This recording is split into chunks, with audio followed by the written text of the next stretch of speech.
All right, so this week's big question is buying a home in Florida. Is it a smart move? We're getting after that next.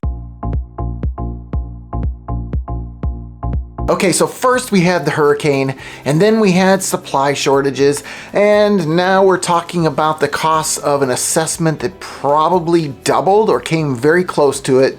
We're talking about increased insurances and all the other expensive changes that are being made, including power. It's now more expensive to have power, and it's going to be more expensive to even have water. They're changing the rates for each of these things. So yes, things are getting more expensive, and that's something that we probably were a little bit behind on. That's what they're saying anyway. The rates haven't been adjusted in so long. That's why they need to make all these changes. And obviously with all the new businesses and people coming into the area, they're trying to just get a handle on this in advance. But these are some of the things that are going on that are going to affect your ability or your desire to move to Florida. So we're going to be talking about these topics and a number of others. So stick around. Hey everybody, my name's Cunha. I'm a real estate agent here in Southwest Florida. If you're looking for a channel to tell you a little bit more about what it's like to live, play, eat, sleep, and buy real estate on the Gulf Coast, this is the channel for you. Go ahead, subscribe, hit the little bell to make sure you're notified every time, and get your search started in advance at ournextfloridahome.com, or go to our mobile app, Our Next Florida Home, and get started there. If you have any questions that you just haven't heard answered on these videos, then you've got to do what everyone else is doing. Call, text, or email, because I've got your back when moving to the Gulf Coast. Okay, so big insurance news. I know that's been a huge topic lately. A lot of people freaking out about what their insurance rates are going to do.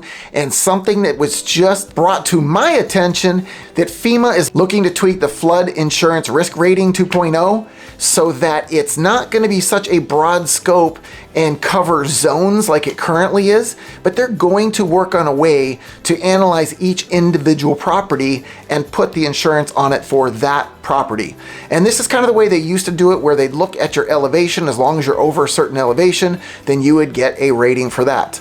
It makes more sense, because if you spent the money and the time to have your home elevated for that purpose and then had it taken away from you because you fell into a zone, that sucks. I get it, because I'm one of those people. I was in an X zone before, and the new map would kind of put me right on the edge, probably put me at a higher flood insurance rating. So this change, don't know how long it's going to take them, but it is something that's on the desks of the people that make these decisions, the powers that be, and hopefully we'll get some kind of relief on the whole insurance deal sometime soon to help bring those costs down that we just got done talking about. All right, so there's a term floating around that you may want to get familiar with. It's called a recession call.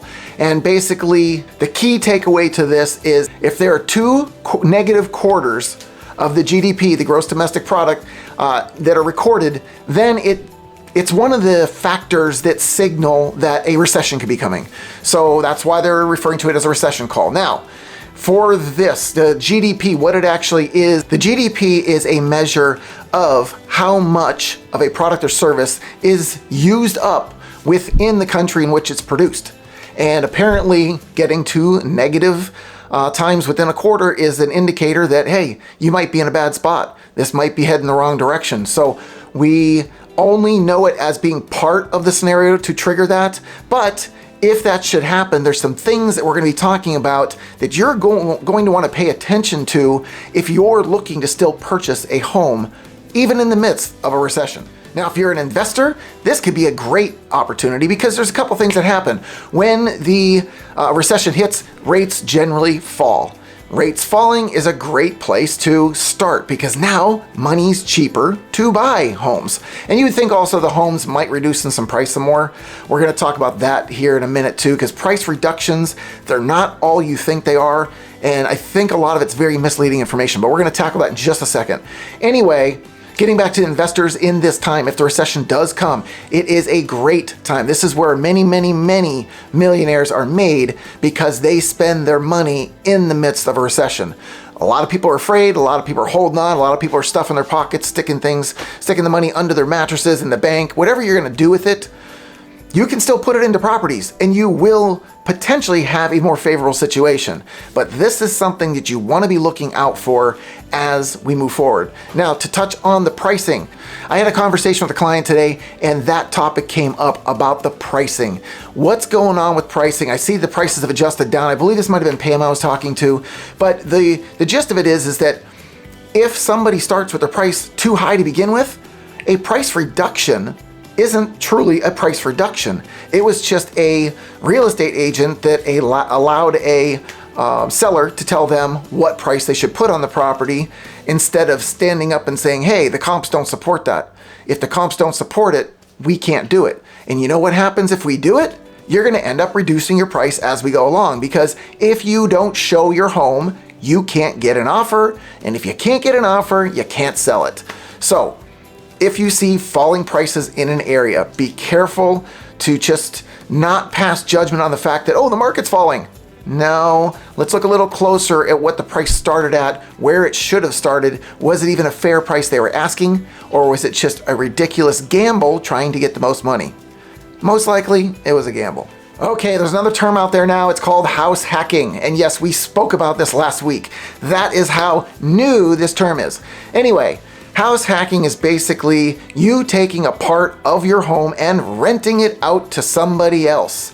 Now, do you remember what the problem was with this? Yes, you may be making money on that. And once again, you have somebody now in your space in some form or fashion.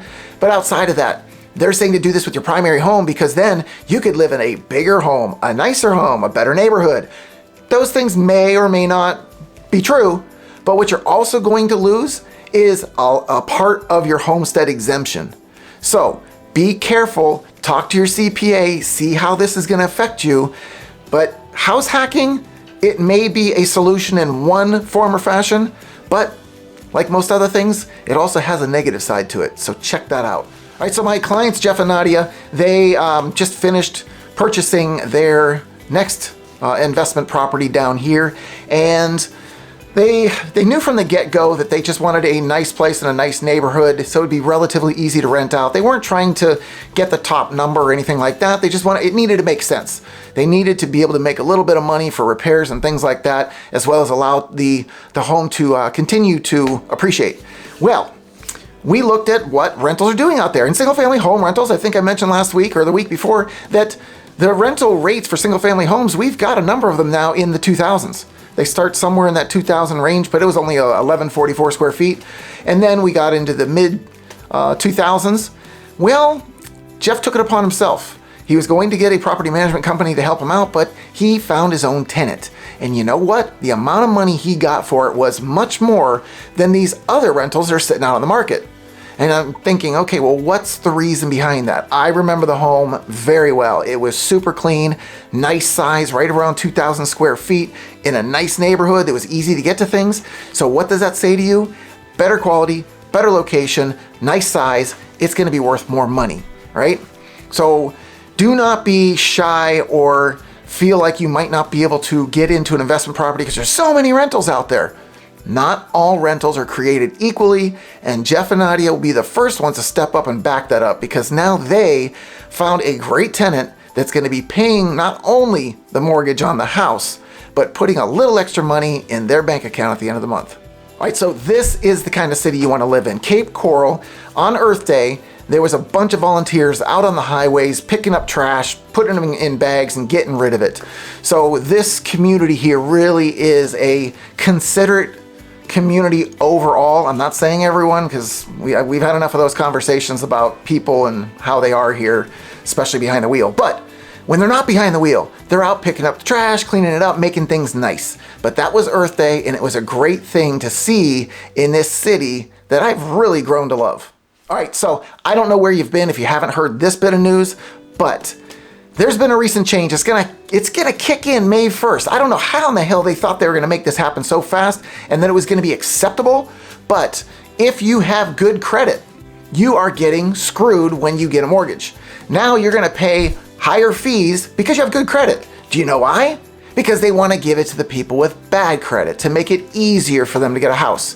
Now, my first question is, Why were we ever taught to be responsible with money and credit and stuff like that if it means nothing in the long run? We basically are rewarding bad behavior, just like everything else going on in this world right now. Anheuser-Busch, they made a decision I think they wish they didn't make. But that's beside the point. Again, we're not getting into political issues here. The point is that now these decisions that the powers that be are making are affecting pocketbooks of the good people that are responsible with their money, that have done well for themselves to help out other people. Sounds a little bit like, who was that? Oh yeah, Robin Hood. This isn't that time. All right, so there's more advancements in the way we're protecting our kids in the schools. It's called the Guardian Program. It's not a law enforcement kind of a program. They're not there to arrest people. They're not doing anything like that. They're literally given the ability to carry a gun or have one on their person within the room, so that if an active shooter was to enter the school property, they are there to stop the threat before our kids can be hurt. I have a child that's about to go into high school. How do I feel about this? Well, it's one of those things, you're trusting somebody else to make good decisions with a dangerous weapon. So I can't jump in 100% on this, but I will say I would rather have somebody, especially if they put them through a training program of how to use it, when to use it, and just be aware of all the things that are behind your target. Make sure that somebody's not inadvertently hit. These are all things that in a split second that you need to react. If you're not thinking, you could do more harm than help. So let's hope that the training is done well with these people, but it's another step towards securing our schools, because so far we just haven't been able to do it. Okay, here's another only in Florida thing. We are releasing here in Lee County, we're releasing thousands of mosquitoes. You're saying, well, why are you releasing thousands of mosquitoes? Well, these mosquitoes are supposed to kill off the invasive species of mosquitoes. Now, in my eyes, a mosquito is a mosquito is a mosquito. They're all going to bite you. They're all going to suck your blood. They're going to be annoying, but this is supposed to be helpful. How? I'm not quite sure, but this is the next step of another odd thing that we have going on in Florida. Speaking of bugs, love bugs. They're about to be back. I saw some floating around outside here. If you haven't yet experienced love bugs in Florida, you're in for a treat. The treat is not going to be a good treat, because what it means is you will need to clean your car of these bugs that smash all over the front of it, and they stick like crazy. They will affect the paint, so you have to get them off. One of the ways that you can get them off, and if you haven't heard this before, it does work. I've done it myself. But you take the laundry sheets, like a bounce sheet, and you wet that, and you rub it on the bugs, and they go away. They come off. So if you want to get those bugs off, you want to protect your paint, get it done as soon as possible. But for the next month and a half, these things are going to be out everywhere. Sometimes they come in big swarms. Sometimes there's a few random ones. But if you go on a road trip, you're guaranteed to have these suckers all over the front of your car. All right, so that's a little bit more about buying a home in Florida. Is it a smart move? If you have other questions that weren't addressed in this video and you need more answers, check out one of these videos. And if you've got a specific question that you need an answer to, you've got to call, text, or email, because I've got your back when moving to the Gulf Coast.